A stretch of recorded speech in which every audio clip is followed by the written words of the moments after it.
The internet is buzzing with stories about Multbook, the new social media platform made just for AI programs. It's a huge liability and something you have to get ahead of before your employees risk everything. Multbook is a social media platform just for AI, no humans allowed. So cool, your AI just joined Facebook, except it's not Facebook and you're going to be paying for it. Meet OpenClaw, the AI assistant that 180,000 people installed in just 72 hours. Because productivity, bro. It reads your email, controls your calendar, your messages, and executes shell commands. That's computer talk for it has full command and control over everything.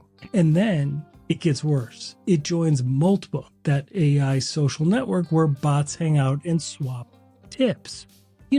Tips like malicious vulnerabilities, polymorphic ransomware. 26% of all of those have massive vulnerabilities. Some of them straight up steal your credentials while you're grabbing lunch. When Multbook got breached 3 days after it came into fruition, every API key was exposed. It's like a drunk friend oversharing at karaoke. Your firewall, it sees none of this. Your endpoint protection sees none of this. It's completely blind. Add OpenClaw to your acceptable use policy and your DNS filtering now before your intern makes you the next breach headline. Block it. Seriously. Follow for more ways your AI is quietly destroying your security. This is Cybercrime Junkies.